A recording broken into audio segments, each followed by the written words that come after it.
Welcome, everybody. I'm Alexander Rose. I'm the executive director here at Long now. And a while back when I saw this book come out, I realized that there's so many times where we have talks from astronomers about billions of years or geologists about millions of years. But there's this one passage that when Stuart Brand launched Long now, he wrote in the kind of launching essay, which was, "Civilization is revving itself into a pathologically short attention span. The trend might be coming from the acceleration of technology, the short horizon perspective of market-driven economics, the next election perspective of democracies, or the distractions of personal multitasking. All are on the increase. Some sort of balancing corrective to the short-sightedness is needed." And that was what launched Long now. And we've kind of dealt with a lot of those subjects, but it's very rare that we deal with that personal multitasking part. And so when I saw this book, I thought it was a perfect opportunity to kind of look not at necessarily the next 10,000 years, but at least the arc of our lives and how we think about that in a more personal way. And Dorie Clark is the perfect person to tell us about that. Thank you.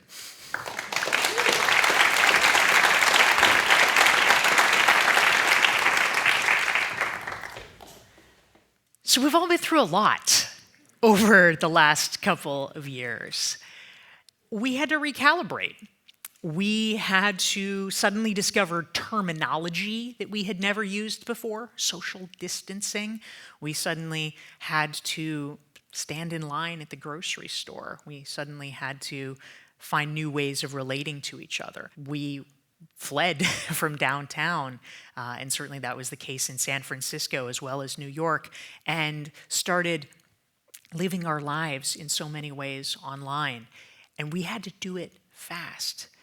There had been, for 15, 20 years, scholars of the study of work from home and remote work, and how could it possibly function, and what would it look like, and what would it take for companies to be able to accede to this future that everybody thought was inevitable, but would happen over the course of decades. And it turns out, of course, that somehow we figured it out because we had to in the course of 2 or 3 weeks. We were all thrown into it. And we discovered pretty rapidly that there was a downside to that we would have to cope with. But we did. We figured it out. The pandemic forced us to adapt. Even the poor, unloved for so long QR code finally got its day in the sun. I feel happy for the QR code. But the truth of all of this is we saw over the past 2 years what short-term thinking can do. I'm not here to knock short-term thinking. We need the ability to pivot, to adapt, to be agile. Short-term thinking has its place. And it can't be the only way that we operate. I wrote a book that came out last fall called The Long Game, How to Be a Long-Term Thinker in a Short-Term World. And for me, one of the questions I really wanted to explore was how can we actually apply the principles of long-term thinking, the principles of strategic thinking to our own lives, to our own careers.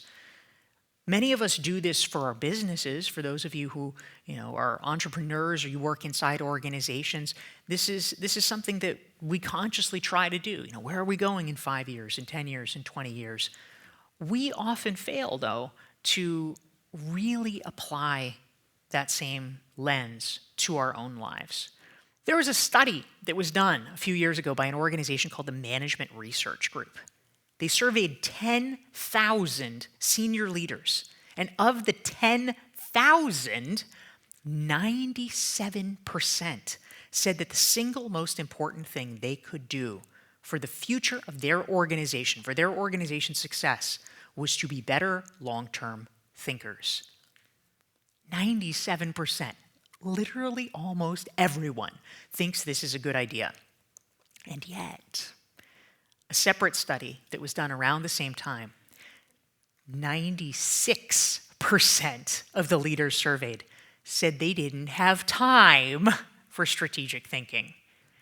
There is a huge disconnect going on in our own lives. We have to look at a longer time frame than almost anybody is used to, a time frame that is far beyond our own lifetimes, in order to make smarter choices and better decisions. But I know also it can be challenging sometimes when we look at these timelines that are too big for the human mind to even really comprehend, to think about how it plays out in our day-to-day. How do we apply it? How do we live it? What does it look like? And what it reminded me of is a quote from Rabbi Tarfon. This is somebody who lived 2,000 years ago, just after the destruction of the Second Temple in 79 AD. And he said, "You're not required to complete the work of perfecting the world, but neither are you permitted to desist from trying." We can't do it all. We have to recognize that. We have to make peace with it. We're not going to get it all done. But there are things that we can do. There are things, in fact, that we have to do, that we are called upon to do. So I wanted to share with you 7 strategies that I hope might be helpful, that have informed my thinking and might be useful to you. One of the things that I realized is that for so many of us, what is lacking, what is profoundly lacking in our lives is white space. In a very literal sense, for most of us, if you look at your calendar, you're probably going to see a sea of blue, literally white space. Time that is unspoken for is probably pretty scarce. It's not the worst thing in the world, but it has its consequences. A few years ago, I interviewed David Allen, and he told me something interesting. He said, it doesn't take a huge amount of time to have brilliant ideas, but what it takes is space. It's almost like a Zen koan if you roll it around in your head, but it's true. Right? I mean, we all know if you have to come up with some innovation, some new idea, it's not, oh, I need to set aside 40 hours and bang my head against the desk. That is not how the brilliant ideas come, right? It comes sometimes in a moment, in a flash. You're in the shower, you're walking, you're jogging, you're doing something. But what enables it to come is having the space to make the connections. We will never get that space if we are constantly pulled down by details, by worries, by ruminations, and by back-to-back meetings that are so intense we feel we can never catch up. We need white space if we are going to have the mental bandwidth to be able to even begin to engage in long-term thinking, to be able to step back enough from our present circumstances to entertain those questions. Number 2, if we are ever to truly excel at something, if we're willing to take what's necessary to be great, we have to be willing to choose what to be bad at. What are we willing to give up to get there?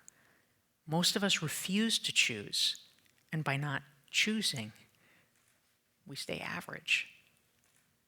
That's when I learned that long-term thinking is in a lot of ways a test of character. It's a test of the courage to make choices. I'll give you an example. There was a bank that was actually a very successful bank. And this bank, they did something interesting.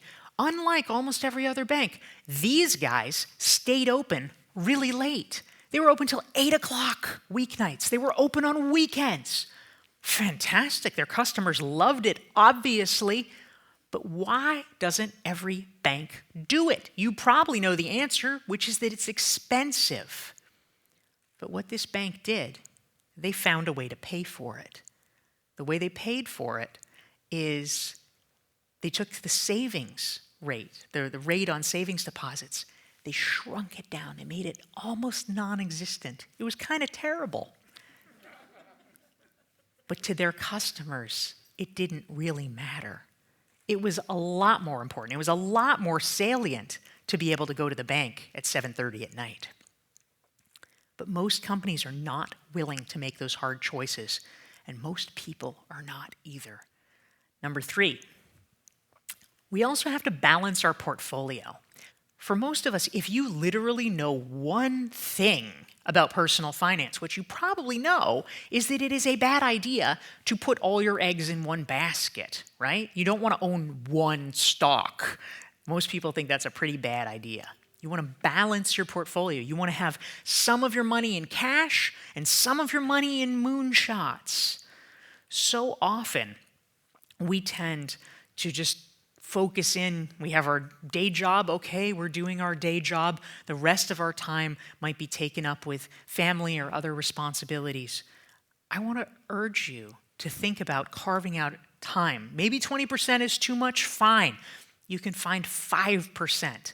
But to think about what your speculative long-term activity is. What is your learning edge? Where are you growing? Something that comes up a lot when it comes to long-term thinking and pursuing long-term projects is this question of when and whether to quit.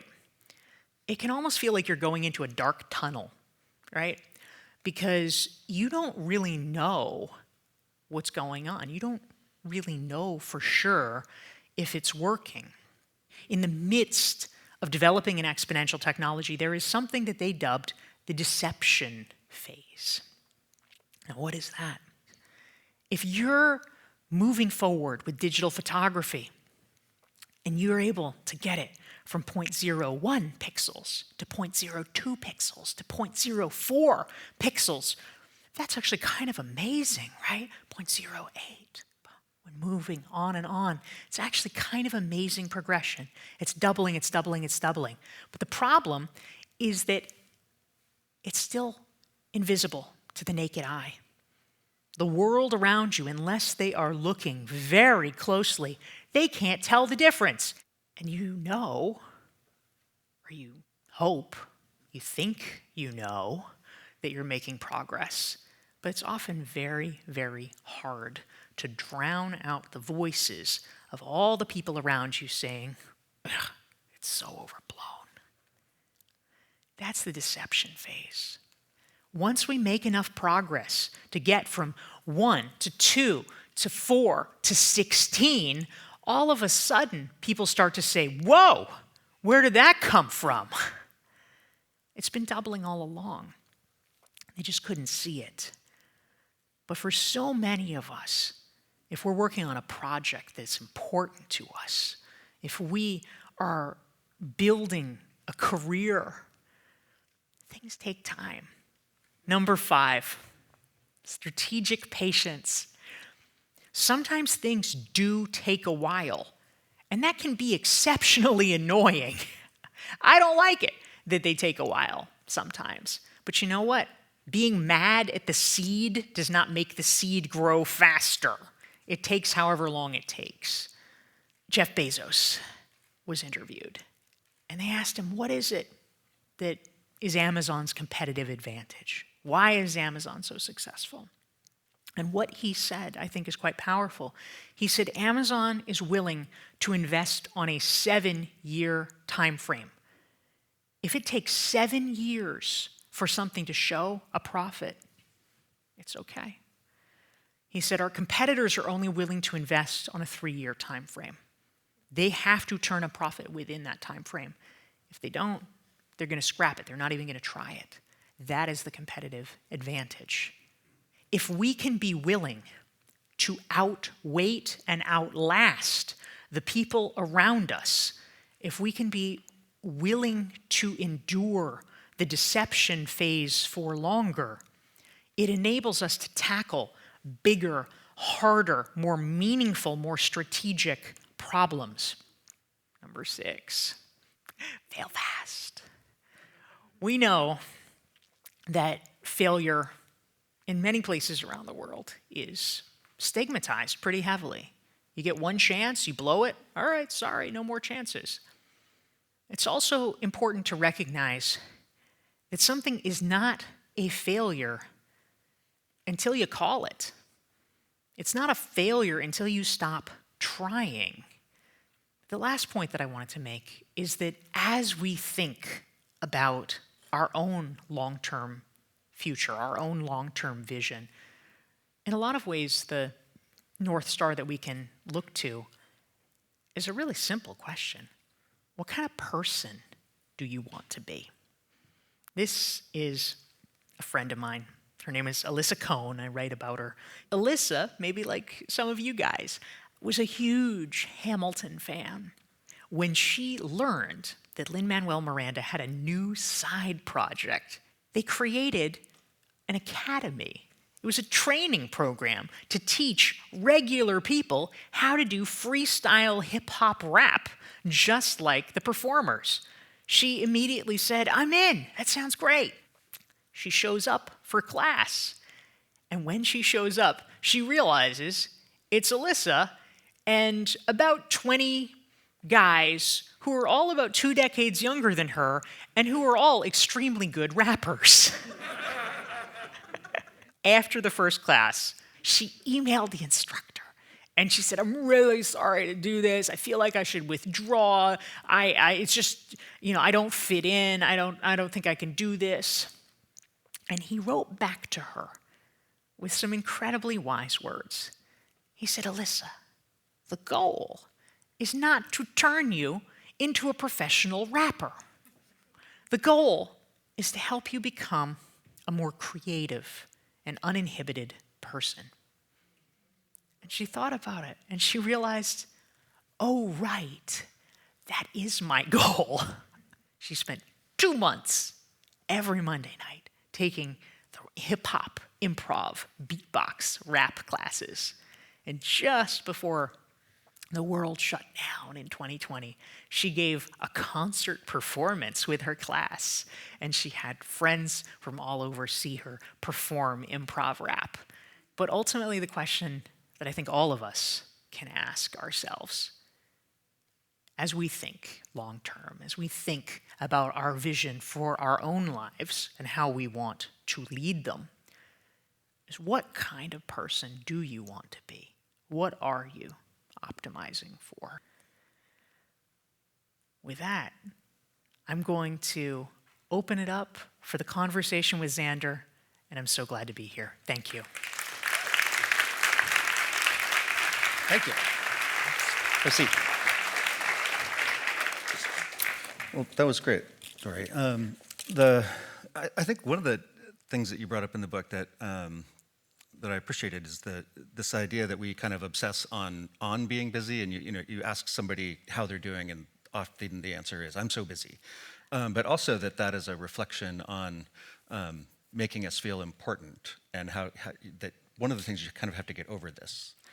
What I came to realize was, in a lot of ways, in our contemporary American society, so much of our sense of personal meaning derives from work, from the work that we do or who we are in the professional world.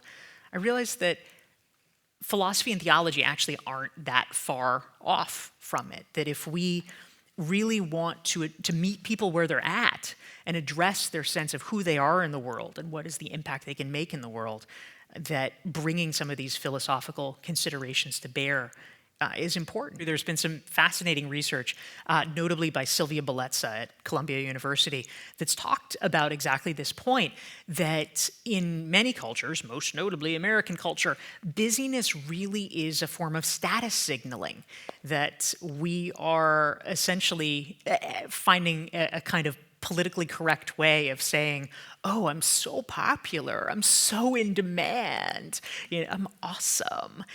And it's, we don't necessarily think of ourselves as doing it, but it's actually a little bit obnoxious and we need to stop. Right. Yeah, I mean, I think the true power is being able to schedule the downtime, which I think you talked about. And one of my favorite things is when I'm going to do a trip or something, and then all of a sudden it gets canceled, and then I realize I have this openness in my calendar. But I think it's an interesting idea of how to. I mean, have you thought about some of the techniques for how to do this in your life? Yeah, absolutely. When it comes to actually sort of managing calendars and carving things out, one of the principles that has been most helpful to me, again, to give a little Silicon Valley shout out, is a concept that Paul Graham, the founder of Y Combinator, has talked about. He's written about manager schedule and maker schedule, and the way that it's sort of played out in his essay was, you think about a manager at a tech company, and they're having meetings, they're supervising things, they're keeping the projects going. Makers, in his world, probably coders, are people who need large blocks of unstructured time so they can dive in and immerse themselves in projects. What I've actually found is that for most professionals, certainly this is true for me, we actually kind of have to do both, right? It can't be one or the other. And so I've modified this. And in terms of my own scheduling, I have, for the past few years, followed a principle where I have what I call maker days and manager days. And so I deliberately try to pack all my meetings into 1 or 2 days so that I'm just kind of going, I'm knocking them out. And then, frankly, those are tiring days. But what it enables, what it allows, is for me to have the completely unstructured maker days. And I use that for writing or for so-called deep work, which is actually quite effective to be able to do it. It's really hard to get into high quality work when you only have a half an hour in between meetings. I'm actually curious. I mean, it's a little bit of a heavy mantle to be running the Long Now Foundation and to, in some ways, be this paragon of long-term thinking, and yet have to run an organization that has so many day-to-day responsibilities like any organization. How do you thread that needle? How do you feel like you try to live out the principles in terms of how you conduct your work? Yeah, I mean, obviously, if you're trying to run a 10,000-year organization, you have to keep that perspective, but you also have to get some things done, and so that I think it's a balance. But I think what's nice about having that perspective is that, and you had a slide up here, is that you don't have to finish the work, and so that I think to that point, to me it's like, how do I start the work in a way that somebody else can finish it and that I can hand it off at some point? But it's actually very much on our mind right now because we're just passing 25 years and we are going to have to do a generational shift. So one of the projects I've been working on is researching how everybody else has had long-term institutions. So it's very early in that research. So I don't have the answers yet, but I hope to get a lot of good stories from the longest-lived organizations in the world and be able to come back and talk about them at some point. So yeah, it's very much on my mind, for sure. And I think you mentioned like how when you have good ideas is not when you're overworked, and certainly the best ideas that I've ever had have come in the interstitial times. But you also have to load that with the brain, like with the parts of it that kind of inform you to it. And so that balance is something that I'm curious at what you think about. Is how do you get enough kind of the information in, but then have the downtime to think about it? Yeah, it is an interesting balance and an interesting challenge. I remember when I was in college and when I was in graduate school, I actually stopped reading for pleasure. I'm not sure if this was the case for other people as well, but I had always been, as a kid, a huge reader. I loved reading. And now, as an adult, I read all the time. But when I was in school and was essentially being forced to read hundreds of pages of pretty dense text every week, when it became my job, it was no longer fun to do it recreationally. And something that had been quite important to me kind of atrophied in that way. And I think that for me, one of the concepts that I was mentioning in the talk about white space, I think part of why that's so resonant is that what I've come to believe is that for a lot of us, for a lot of, white collar knowledge workers, the truth is most of our jobs are actually pretty cool. Most of it is actually pretty fun. Not all of it, of course. You can't, it would be impossible to dream up a job where literally you loved every single thing. But for many of us, we are in the extremely fortunate position where most of what we do is actually quite interesting and quite meaningful. But, there's a big but, it's that we often are forced to do so much of it in such a compressed amount of time that we actually have a hard time enjoying any of it. Even if on its own it would be fun, it would be interesting, it would be good, it's really hard to enjoy something when you're in a speed round, or when one scoop of ice cream is great, eating 25 scoops of ice cream is going to make you throw up. And so I think the question is, how can we just buy ourselves a little bit more margin, because just even a little bit more space in our lives to be able to slow down, to appreciate things, to be in the moment is what is going to give us the ability to have that balance, to have the inputs, but be able to think about it and do something about it. There's a folk band that I really like called the Nields, and they have a song lyric that I think applies in many ways to our present predicament. They say that the difference between neurosis and psychosis is only 2 hours of sleep. And I think with our jobs and with our professional lives, it's actually pretty similar. That, most of us have probably tried to optimize and life hack our way to a lot of things, right? I am making an educated guess here that most people in this auditorium are not actually the people who are spending 17 hours a week watching television, right? It's not like, oh, just watch less television, you can get it all done. Like, no, I get it. That's not what you're doing. You are actually legitimately incredibly busy. But the battle, in many ways, is won at the edges. This is about reclaiming even an hour, 2 hours if we can manage, but even an hour a week.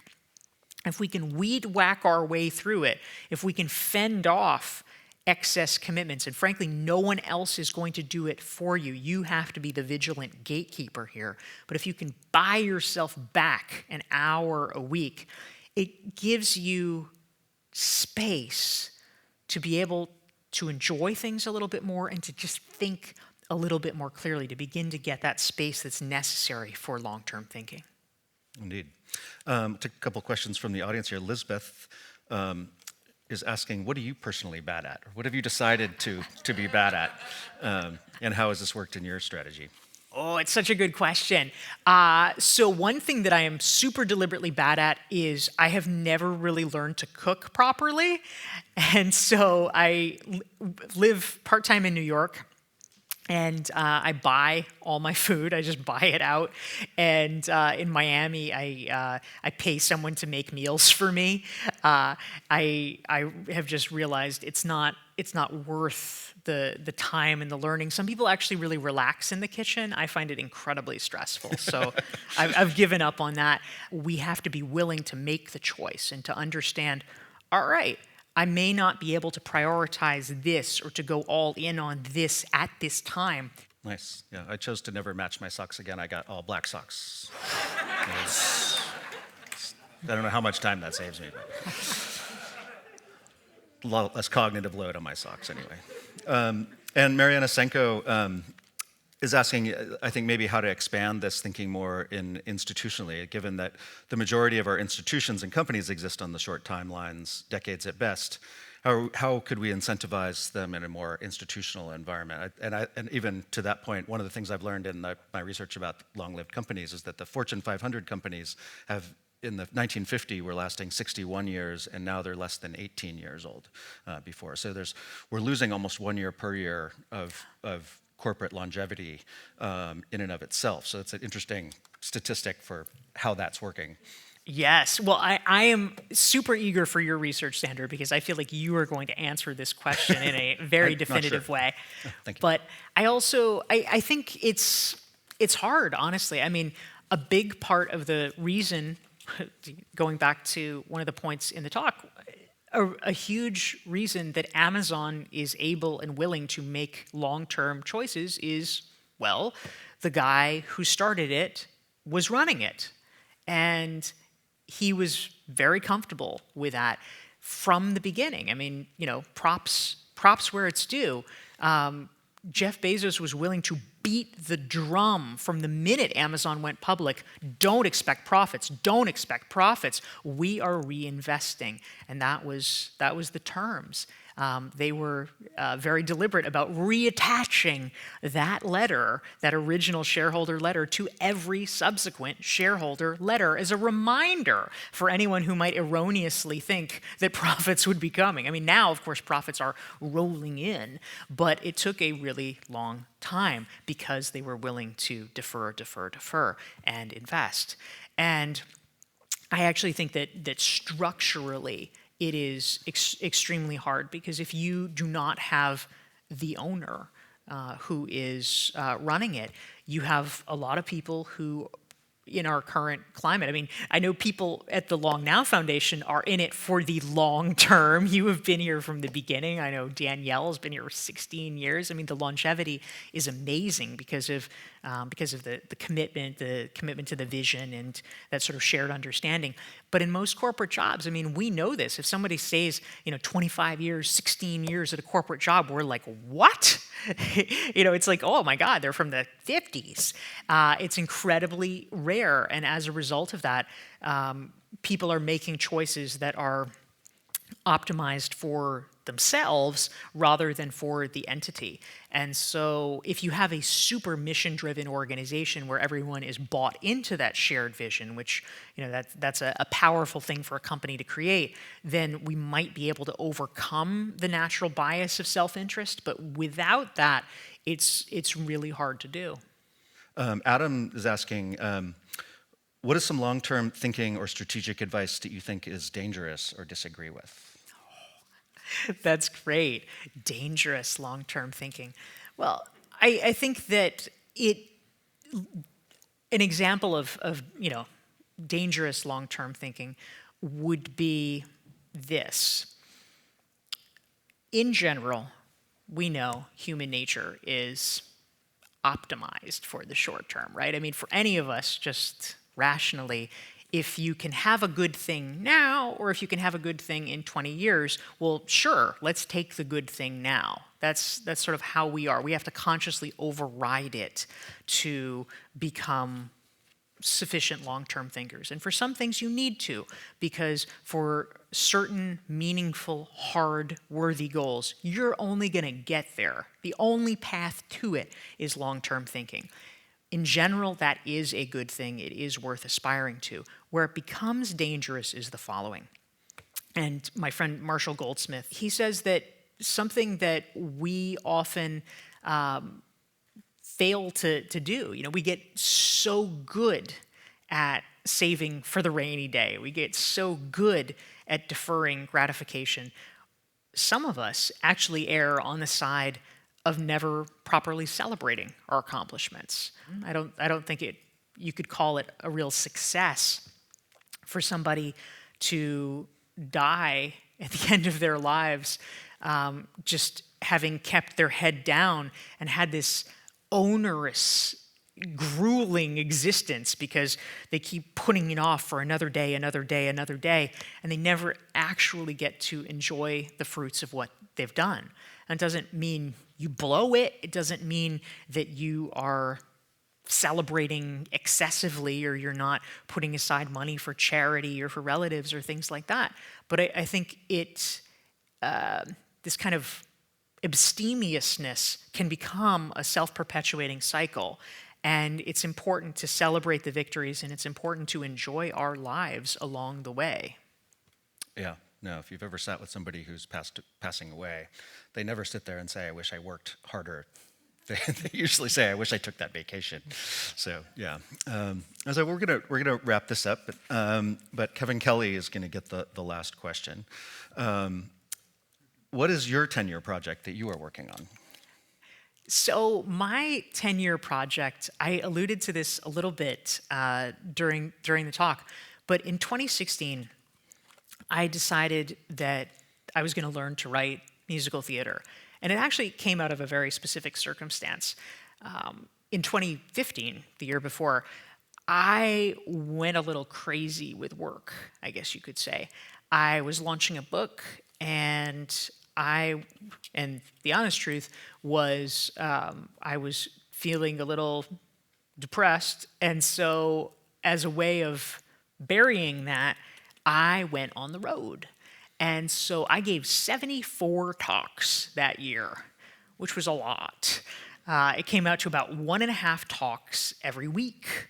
And so that meant I was pretty much on a plane once or twice every week. And I was so incredibly exhausted at the end of the year. I was sick. I was just run down. And I thought, why am I doing this? Why did I decide it was a good idea to run myself to the point of exhaustion? And I was living in New York at the time, and I realized, why am I paying so much money to live in New York when I'm not actually in New York? I'm just on planes. It seemed really ridiculous. And so I came up with a New Year's resolution for myself. And my New Year's resolution was that, as a way of leaning into the city, as a way of kind of reconnecting and appreciating where I was going to do one uniquely New York activity per week. Something that you could only do in New York. So, maybe it's see a Broadway show, or go to a museum, or, take a, dumpling tour of Chinatown, or, whatever it is. So one of the first things that I did was, a guy that I knew invited me to a Broadway show. And so I said, yes, I will go to that show with you. It was like my first week's activity. And I went to this show. I went to see Fun Home, which won the 2016 Tony Award, a really amazing show. And the truth was, I had lived in New York about 1.5 years by that point. I had only been to one Broadway show. I really hadn't taken advantage of that. But I saw this show, and it just hit me. And I went home, and I woke up the next morning, and I was seized with this feeling, with this sense that I needed to learn to write musical theater. And I decided to pursue that. And I have done so since then. And so I've taken, trainings and fellowships and moved it forward. But what I've come to learn is that the average show, it's a long process. It takes about 7 years on average, 7 or 8 years for a show to go from inception to actually making it to Broadway. There's a lot of steps along the way. So in 2016, I decided that I would create a 10-year goal for myself to have a show on Broadway for the 2026 season. So we're in 2022, so I'm working on it.